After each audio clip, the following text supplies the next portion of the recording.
Queridos hermanos, hoy vamos a hablar sobre Elías, al que llamaremos Elías el humano. Elías es un profeta de Dios, que le toca vivir en los tiempos en que Acab gobernaba al pueblo de Israel. Y un día, por mandato del Señor, va y le dice: oye, rey, a partir de ahora el Señor te va a cortar el agua. No va a llover por mucho tiempo hasta que el Señor lo ordene. Porque tú y tu esposa han guiado al pueblo de Israel a olvidarse de Dios, y ahora ellos están adorando a Baal y a Acera. Así es que ahí nos vemos, rey. Elías se va y recibe instrucciones de Dios de que se fuera a vivir cerca de un arroyo, del cual iba a tomar el agua, y los cuervos, por mandato de Dios, le traerían el alimento. Ahí está un tiempo hasta que recibe otra vez el llamado de Dios y le dice: Elías, vete al pueblo de Sarepta y ahí te vas a hospedar en la casa de una viuda a la cual ya yo le he dado instrucciones que te reciba. Elías avanza hasta ese pueblo y encuentra a una señora que está recogiendo leña y le dice: regálame un vasito de agua. Y le dice: espérate, y también me traes una torta preparada a las brasas.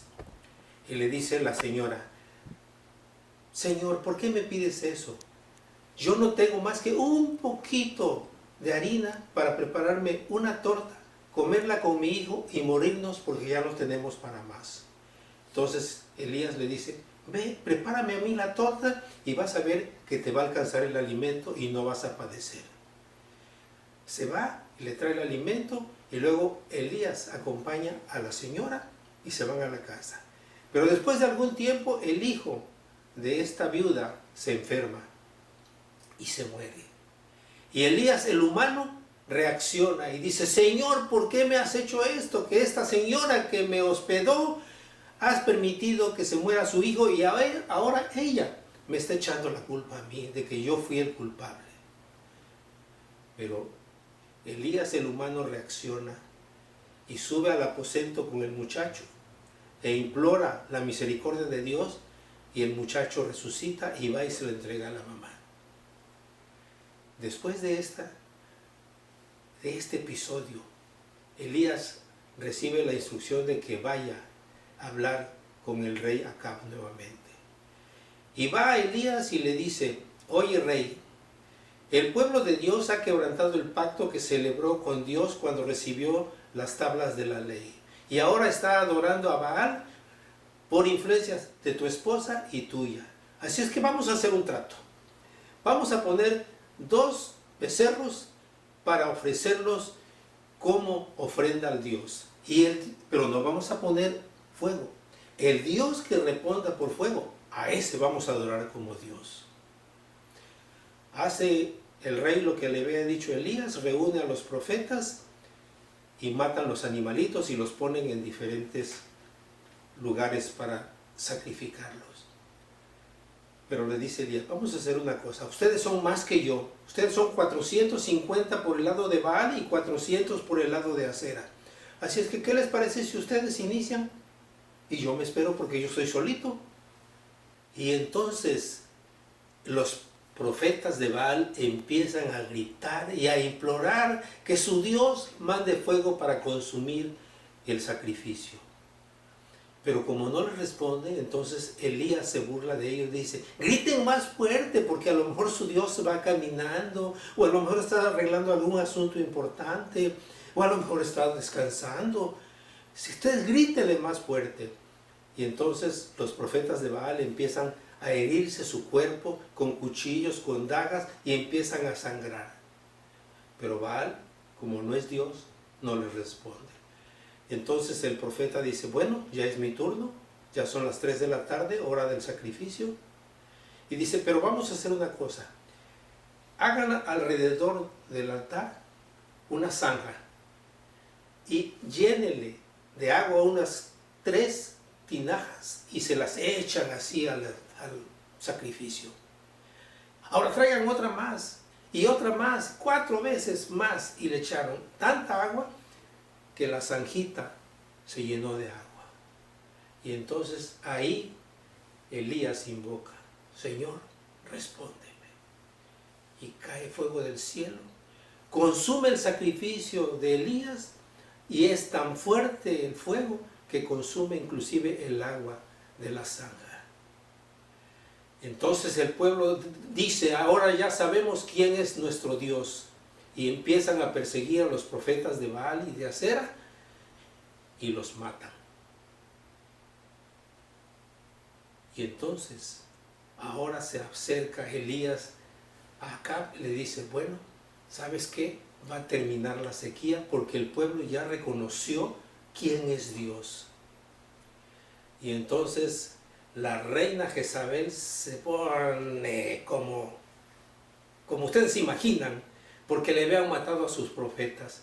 Y entonces lanza una sentencia contra Elías, dice, así me haga mi Dios y así te pase a ti si no hago yo lo mismo que tú le hiciste a mis profetas. Entonces Elías, el humano, sale corriendo, se va huyendo y se esconde. Y camina y camina y camina, pero el cansancio le gana. Y de repente el Señor, a través de un ángel, lo despierta y le dice, Elías, ¿qué haces aquí? Estoy escondido porque la reina Jezabel y el rey me andan persiguiendo para matarme.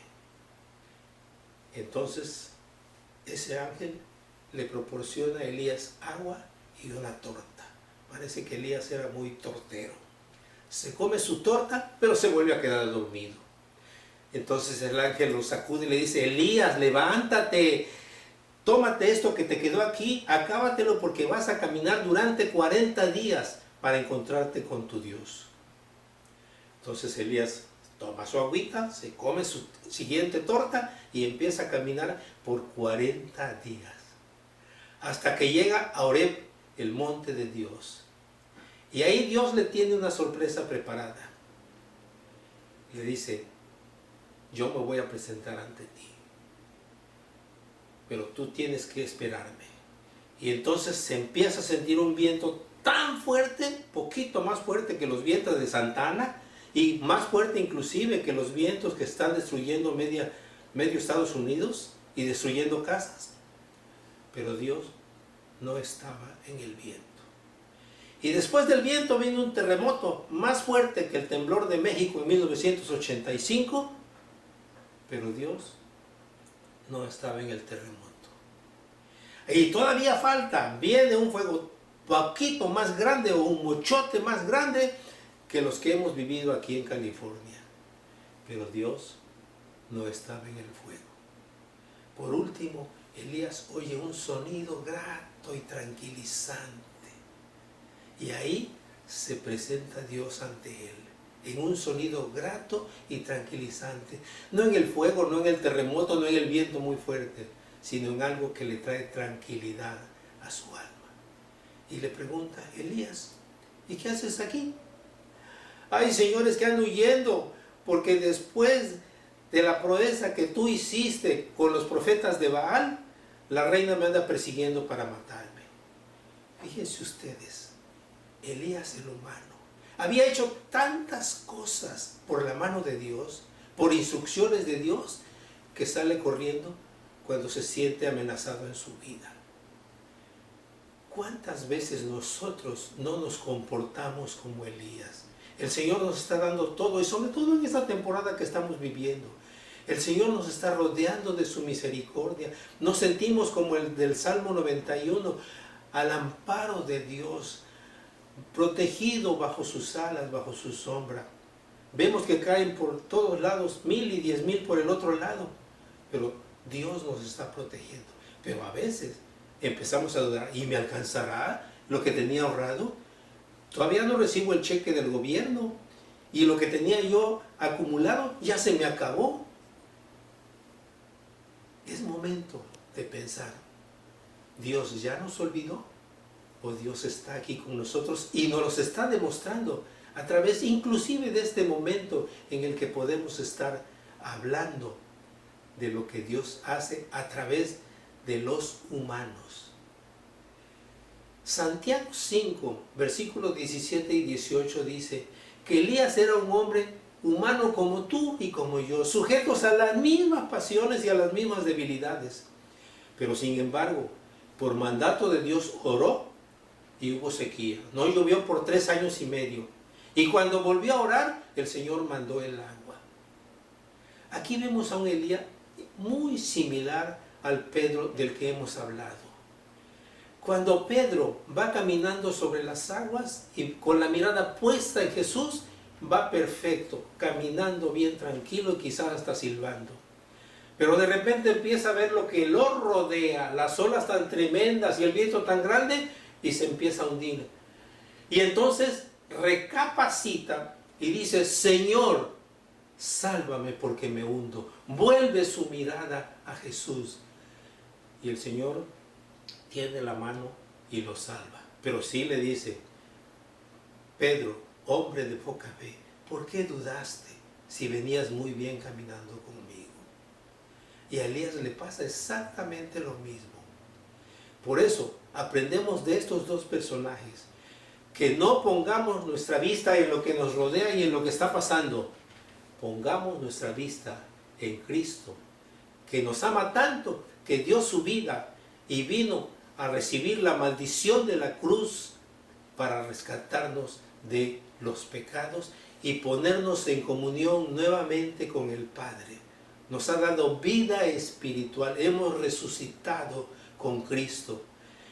Y no nada más eso, el Padre nos recibe como sus hijos y además como hermanos de su Hijo, y reparte la herencia del Hijo con nosotros y nos da la ciudadanía del reino de los cielos. Y ahora nosotros somos sus embajadores para decirle a los que están a nuestro lado en momentos de desesperación que Dios es esperanza cuando ponemos nuestros ojos en Él. Antes de terminar, quiero aprovechar para mandar una felicitación a las madres, a esos seres a los que Dios le ha dado la responsabilidad de sostener la vida humana sobre la tierra. Mamás, vamos a celebrar, o estamos ya celebrando aquí, el Día de las Mamás, el Día de las Madres. Reciban una bendición del Señor y de nuestra parte oramos para que el Señor las siga bendiciendo. Y terminamos con la bendición que Dios le enseñó a Aarón para impartir a su pueblo. Que Jehová te bendiga y te guarde.